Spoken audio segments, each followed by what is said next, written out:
a rushing quarterback like the Buffaloes do? Yeah, rush lanes. Sacks are going to be what we call grown man sacks in the D-line room. You have to work for them. Picking sides, not balancing the rush, it's not going to work. We got to go get it. It's probably going to be a lot harder than we've been rushing for the last 2 weeks. So just changing our best, understanding the task at hand, and really getting gritty down there. Like, how would you assess the D-line's play through the first 2 weeks? I mean, no sacks, but it seems like they've been getting the ball out pretty quick as well. Yeah, like I said, with the rush lanes, we got to know our assignments. We got to know how to rush guys, what sets we're gonna get from guys on the O line, and we've changed our best, and coaches got us with some new things to do in order to scout guys individually. I think for the most part, everybody's kind of bought into that, and just kind of each O lineman and understanding what we're going to get, if it's going to be tight hands, wide hands. And I think that process is what actually goes into getting more sacks, what goes into getting more pressures. The ball has been coming out quick, yes. But I think over the last 2 games, we haven't played a complete game in that aspect. So we're looking to change our best in that area. So looking forward to that. Some pressure against the quarterback without getting sacks? Yeah. We're always our worst critics. So you go back and look at the film, and like I said, it might sound nitpicky to a lot of people, but speed to power, not running off the power when you can close in and make that quarterback have an uncomfortable throw, getting the hand up even if you're not there. You know what I'm saying? Giving yourself more time. And I won't discredit us as a whole to say that we haven't got any pressure, but it can always be better. We can always change that, and that's really what we're talking to ourselves and our 4 walls about. So I won't discredit my guys, obviously, but we can get better. You have standards. Yep, most definitely. What do you see out of Colorado's offensive line? Good team, very good team, very good offensive line. They work just like we do, and I really like the way that they play in terms of really getting gritty, especially with that quarterback running around. As an O lineman, you don't know, most of the time you don't know what's going on behind you, and you just trying to get guys on the ground, space block if he's scrambling, doing things like that. So we just gotta really increase our how. Like I said, the assignment and knowing how to rush and where to rush is going to be super important this week. But I really like the way that group works, and I really think that obviously credit to the coaches, but players got to play, so those guys are doing a good job executing their scheme. Any concerns about playing at the high elevation up there? Not at all. We've kind of talked about it as a team, and it affects you within a certain window, and we know that. Coach has done a good job of relaying that message to us. So if it was a problem, we would address it, but it's not. So we're gonna go up there and play just like we play on any away game. Looked like MJ Anderson had some splash plays on Saturday. Yeah, MJ's getting a little freaky out there, man. Because that Blaine was his high school not Blaine, sorry. I'm old, so I'm used to Blaine. Brian was his high school quarterback. So when he got that first hit, he was hype. I think he had 2, right? 2 pressures, and was it the second one he laid him out? Yeah, he was hype on that one. So he's definitely coming along in this process. We all are. I think for MJ, and I think he'll tell you this too. I'm not saying anything that I wouldn't say to him. It's the detail, it's the consistency, and consistency for me is also there too. But I'm proud of him from where he came, from just how he's developed for himself. A lot of times, obviously, we want to have the team first, but guys getting that and doing things for themselves sometimes is important as well.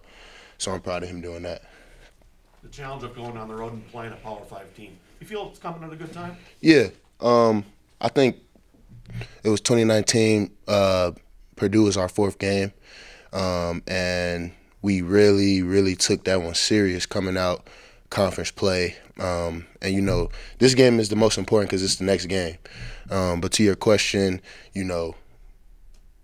all you have is what's on the film. So the last 2 games is who we are as a team. It's who you are as a player. For me, I take that very serious, especially for my summer and developing who I am. So this week for me, it's tight hands, always running to the ball and having that how or that effort, as a lot of other people would say it outside of our program. And so we talk about nameless, faceless opponents. That's what it is, and you got to go in and change what you didn't do well the next week. And having this challenge of a team who's, I know, is very confident, who's playing very well, they're running their schemes very well, the quarterback's playing exceptional, it's going to be a great battle. It's going to be a great fight. So that's all you can look forward to sometimes, that fight, that battle. Mariano was talking about the teach tape that the linebackers have. Is that something that's defensive wide, or does the D-line do that as well? Can you walk me through kind of what you guys have? Teach tape in turn, what do you mean teach tape? He was saying that if there's a good play that is the best done, like the best drop, the best rush, that kind of thing, that it becomes part of the teach tape. It sounds like it might be just for us or for them. For you guys. Is that something that just the linebackers do then? Oh no, I mean we all kind of. I don't know what goes on in the DB room. And I know Coach Rossi brings that up even in our group, our unit meetings. But yeah, that's something that we all kind of. I mean, I don't know if we all look forward to it, but it's something that gives you confidence when you kind of see the best version of yourself or someone else on film. So yeah, that's something I haven't even thought of. That was a good question. I haven't even thought about that.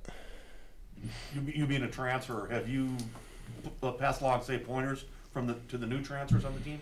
Say it again. You being a transfer from a few years back, have you passed along pointers to transfers like Val Pinckney or Val Martin, now speaking Val Martin, guys like that? Yeah, I mean, Coach does a good job of bringing. As a team, we do a good job of keeping people up to speed in every aspect.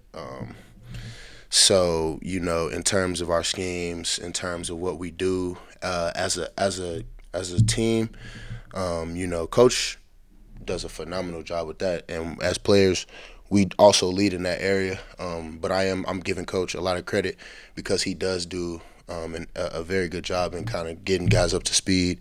And then after that, you got to take it from there, and you got to develop as a person within the culture and change the things you got to change. Because I also had that same problem, and kind of trying to understand what I needed to do in order to kind of gain my teammates' trust, gain the coach's trust.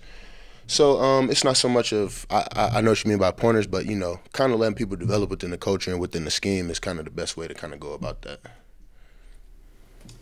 In general, is it kind of exciting to kind of get on the road, different fan base, hostile surroundings, kind of a nervous energy, or do you just kind of wall all that off? Yeah, I mean, for me, I kind of black out within the game plan as the game starts. Because I'm a very vocal person on the field, and a lot of times that is smack talk every once in a while. So I kind of keep my mouth running, which allows me to identify backs, identify tight ends, when everybody might kind of not have that within their game all the time. I mean, we all communicate at a high level, some louder than others in certain situations. So like I said, I kind of black, like when we played at Kinnick in 2019, when I looked up, it was the end of the game, so I wasn't really too worried about the environment.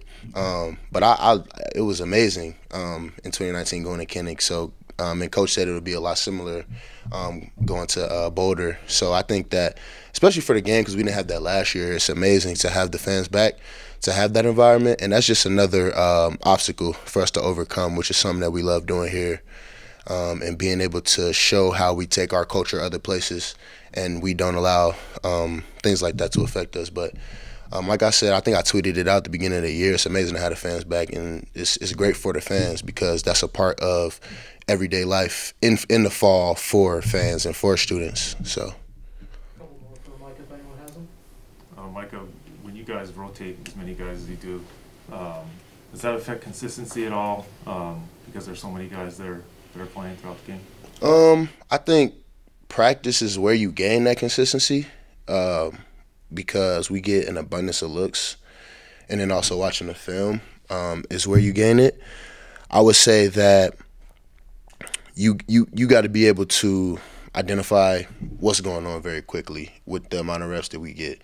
You got to be sure. It can't be by the time you get to the hotel, you're just watching the tape.